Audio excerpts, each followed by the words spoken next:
As many of you know, there was recently a triple murder in Chapel Hill, North Carolina, committed by a person named Craig Stephen Hicks, who is still alive. This was not a suicide murder. So undoubtedly we'll one day hear what his conscious motives were. But he killed 3 young people, apparently over a parking space. At least that was the subject of their dispute. But he happens to have been a person who identified as an atheist on his Facebook page and expressed admiration for people like Richard Dawkins. He might have said something about me. I'm actually not sure. But he was self-identified as an atheist and critical of all religion, apparently, on his Facebook page. And because the victims of this crime were Muslim, it is now being widely described as a hate crime. And it, in fact, is being described as a symptom of a problem that we have in the atheist community, a problem of militancy, a problem of anti-Muslim bigotry.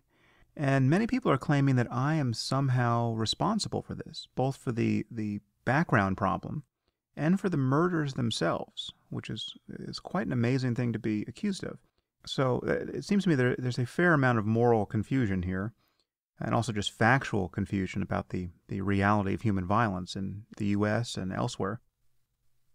But the first thing to say is that I feel nothing but horror over this crime. These people were killed in the very prime of their life, at the beginning of their adult lives.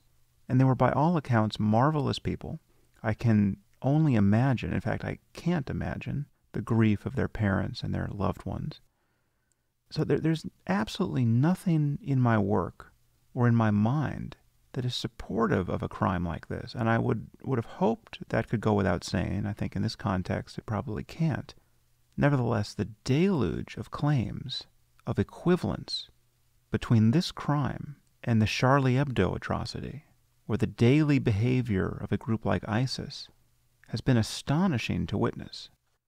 And you can sense that people have just been waiting for a crime like this that could conceivably be pinned on atheism.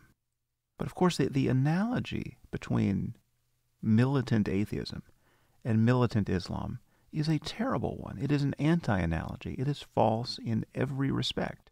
Atheists are simply not out there harming people on the basis of their atheism. Now, there may be atheists who do terrible things, but there's no atheist doctrine or scripture. And insofar as any of us have written books or created arguments that have persuaded people, these books and arguments, insofar as they're atheistic, only relate to the bad evidence put forward in defense of a belief in God. There's no argument in atheism that suggests that you should hate or victimize or stigmatize whole groups of people, as there often is in revealed religion. And what we're seeing is that people like Glenn Greenwald and Reza Aslan and the usual suspects, the bevy of apologists for theocracy in the Muslim world, are using this very real tragedy in Chapel Hill to try to stoke a kind of mob mentality around an imagined atheist campaign of bigotry against Muslims. It's an incredibly cynical and tendentious and opportunistic and ultimately dangerous thing to do. Of course, people like Glenn Greenwald and Reza Aslan are alleging that there's some kind of double standard here, that atheists are so quick to detect a religious motivation in the misbehavior of Muslims worldwide, but when it comes to their own, well, then they discount the role played by atheism. But this is just a total misrepresentation of how an atheist like myself thinks about human violence. It is simply obvious that some instances of Muslim violence have nothing whatsoever to do with Islam, and I would never dream of assigning blame to the religion of Islam for that behavior. And to my knowledge, I never have. And insofar as I'm ever confused about the source of Muslim violence, well then I apologize in advance for that confusion. But the problem, of course, is that there are teachings within Islam that explicitly recommend, in fact demand, violence in certain circumstances, circumstances which we in the 21st century if we are decent human beings, will recognize as being morally insane. Apostasy, blasphemy, adultery, merely holding hands with a man who is not your blood relative or husband, if you are a woman unlucky enough to be born in a country like Afghanistan. These are rather often killing offenses. And the link between the doctrine, as it is understood by Islamists and jihadists at this point, and the behavior is explicit, it's logical, it is absolutely unambiguous. And yet this doesn't prevent people from denying it at every turn. Now, there is no such link between atheism or secularism and violence of any kind, in any circumstance. There's nothing about rejecting the truth claims of religious dogmatists. There's nothing about doubting that the universe has a creator that suggests that violence in certain circumstances is necessary or even acceptable. And all the people who are comparing these murders to Charlie Hebdo or to ISIS, as insane as that sounds, are really trivializing a kind of violence that threatens to destabilize much of the world. And ironically, it is violence whose principal victims are Muslim. I would also point out that the idea that there's some kind of epidemic of hate crime against Muslims in the United States is totally at odds with the facts. You need only check the FBI website, and you'll see that there is no such wave of religious bigotry directed against Muslims or directed against anyone at all, in fact. Hate crime is a very rare offense. 5 people were murdered on the basis of hate crime in 2013. And when you look at the hate crimes directed at people based on religious bigotry, the crimes against Jews based on anti-Semitism outnumber the crimes against Muslims 5-1. And this is every year, and this is even in 2002 in the immediate aftermath of 9/11. So if we're going to be concerned about hate crime in the U.S., we should be concerned about anti-Semitism before we worry about anti-Muslim hate crime.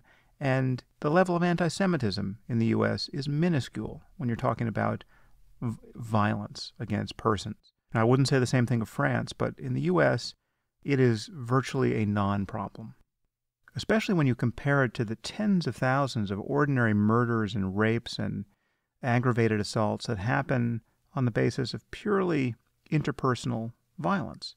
People are saying that this could not possibly have been a triple murder born of a neighbor's dispute over a parking space.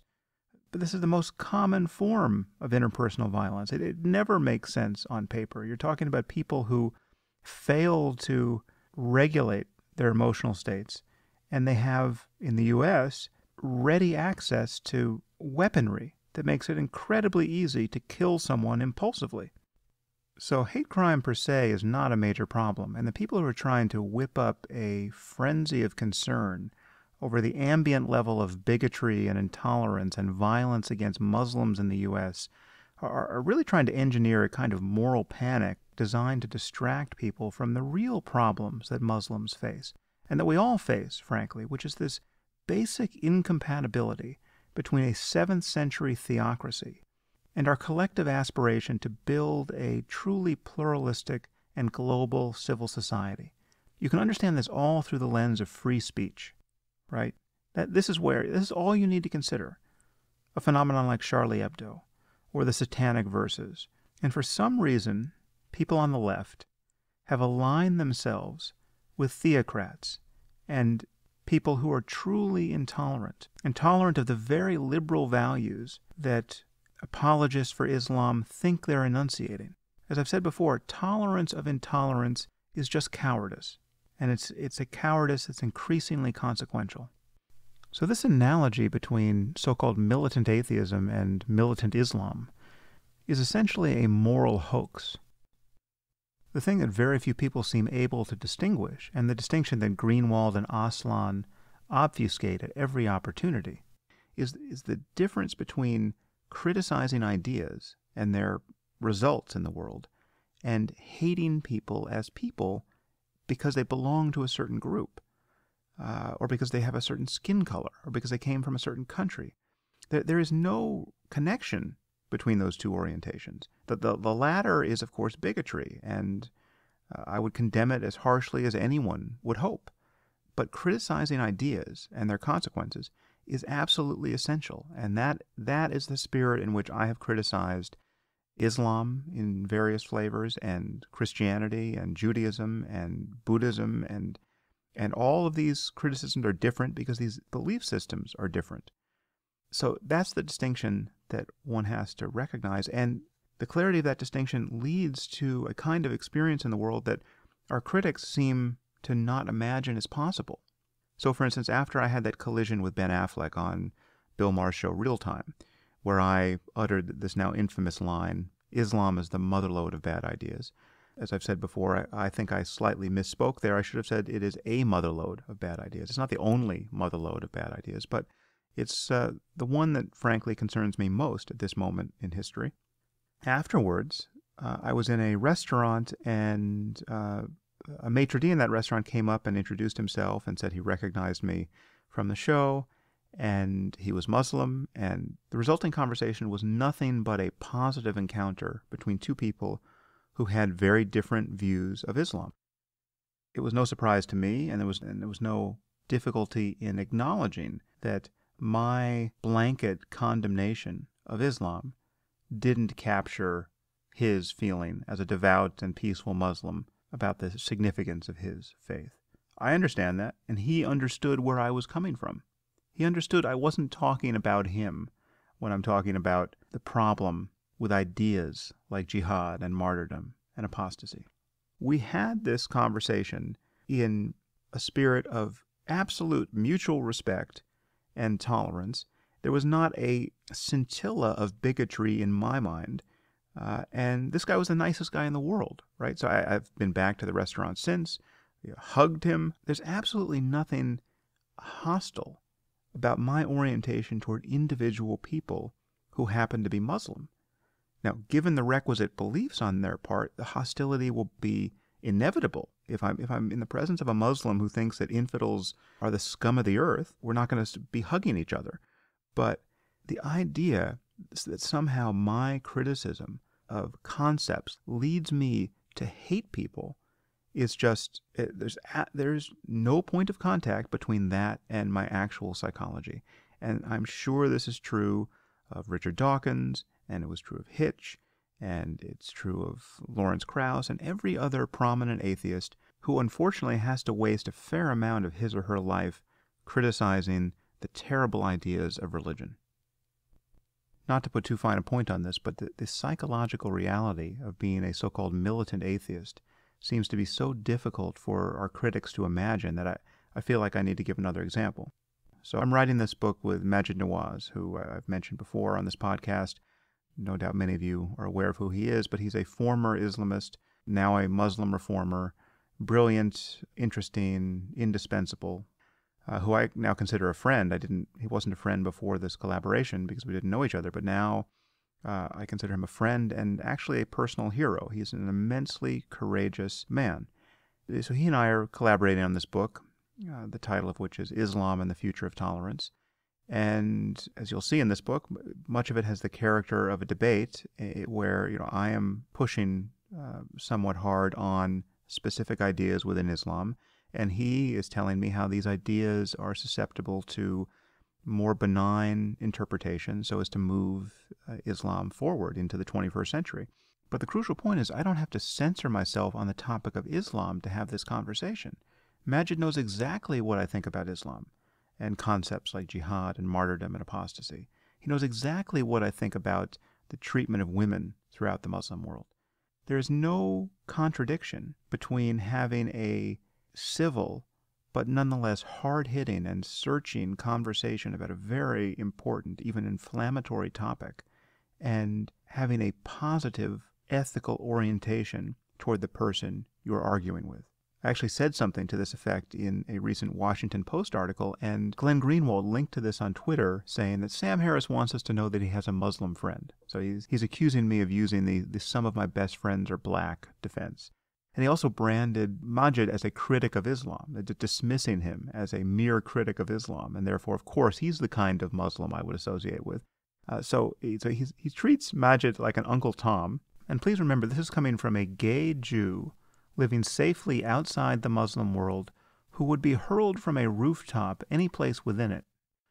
Now, perhaps the most charitable interpretation I can give to this behavior is that people like Greenwald and Aslan think that my criticism of Islam and the criticism of the new atheists generally is so easily misunderstood by mentally unbalanced or racist or xenophobic people that it's dangerous. It's dangerous to focus on Islam because bad people will misinterpret the significance of this focus and commit murders of the sort we just witnessed in North Carolina. Now, let me concede, it's certainly possible that the murders in North Carolina were a hate crime. It could be that when Hicks starts talking, he'll tell us how much he hates Muslims and he just wanted to kill a few. And he might even say he read The God Delusion and The End of Faith and God is Not Great and took from these books some kind of rationale to victimize Muslims at random. I think it is incredibly unlikely that that's the case. I will be flabbergasted if Hicks says that his atheism drove him to commit these murders, whereas the next jihadist will almost certainly say that his religion mandated that he behave the way he did. But perhaps people like Greenwald and Aslan think that criticizing Islam is just dangerous because it can be misunderstood by bad people. Well, by that standard, we can't criticize anything. This, as Ali Rizvi pointed out, this would be like saying we can't criticize U.S. foreign policy because some number of people overseas will become so agitated by this criticism, by reading Noam Chomsky or Glenn Greenwald, that they will then kill U.S. tourists at random. Is that possible? Sure, it's possible. But we have to be able to criticize U.S. foreign policy. And some of what people like Chomsky and Greenwald write about U.S. foreign policy is correct. Should they be held responsible if some deranged person takes their writing and uses it as a basis for intolerance or even murder? No, of course not. And the same can be said for any criticism of the doctrine of Islam. And I want to make one thing very clear. In saying or writing or otherwise publishing the opinion that I have blood on my hands, and then backing that up with conscious misrepresentations of my views about Islam, that is a dangerous thing to do. It's dangerous for me. It's not dangerous for Greenwald and Aslan, and they know it, but it is dangerous for me. It increases the risk to me and my family from religious lunatics in the Muslim community. Now, both Aslan and Greenwald know that some number of people among their readers are proper lunatics, the goons and madmen who are organized entirely around this variable of Islam and its importance to their lives and to the future of humanity. And if you tell them, as Greenwald and Aslan repeatedly have, whether in their own words or by circulating the lies of others, that I want to nuke the Muslim world, or that I want to round Muslims up for torture, or that I'm a genocidal fascist maniac, or that I want to profile dark-skinned people at airports, or that I want to kill people for thought crimes, or that I have blood on my hands for the murders of 3 beautiful young people in North Carolina. This is dangerous, and I've asked them to stop it, and I'm asking them to stop it again. I'm about to release a book on Islam with Majid Nawaz. Majid has serious security concerns. He is my co-author, telling millions of people that I have incited hatred against Muslims that led to the deaths of these poor people in North Carolina is totally unethical. Aslan and Greenwald are mendacious bullies. They're making it unsafe to criticize bad ideas that absolutely have to be criticized. There is no view that I have ever published that I am hiding from. I've written about torture and profiling, but none of my views reduce to anything that could be the basis of hatred of whole groups of people. And it's very difficult. just may in fact be impossible to counter these lies once they are in circulation. I mean, just as I was making this podcast in the last few hours, there was an incident in Denmark where a meeting about these issues, about free speech and blasphemy and the drawing of cartoons, was attacked by a terrorist. And one person died and several people were injured, and then this terrorist went on to kill someone at a synagogue. In fact, you can hear the audio on the BBC website. Actually, I'll play it for you. This is what it's like for peaceful people to gather in a cafe and attempt to have a conversation on these issues in an open society. I realized that every time we talk about activity of those people, there will be always, yes, it is freedom of speech, but. And the turning point is but. Why do we still say but when we...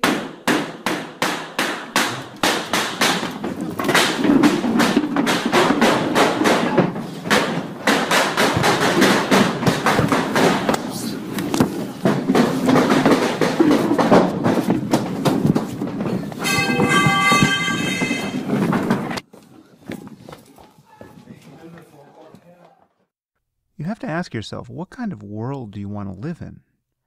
What kind of world do you want your kids to live in? This is the world you're living in now. And as someone who is spending a fair amount of time dealing with these issues, I can tell you that I no longer feel safe doing so. And apart from jihadists themselves, there is no one I know of who's making this job less safe than people like Glenn Greenwald and Reza Aslan. And not just for me, obviously, but I'm talking about those people in Copenhagen. I'm talking about people in open societies everywhere who have to deal with this growing menace of jihadism. Unless we can speak honestly about this, unless we can resist the theocratic demands being placed on us, we will lose our way of life. In fact, we have already lost it in many respects. We have to reclaim our freedom of speech.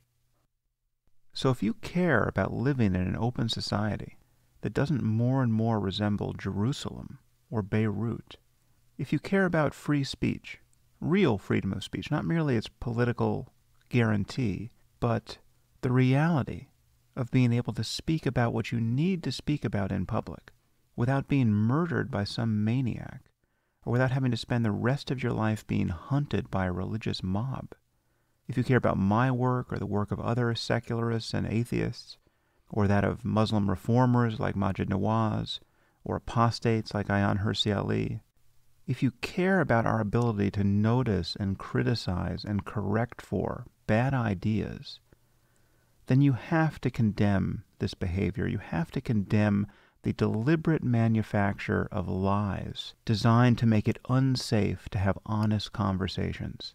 So, please push back against this.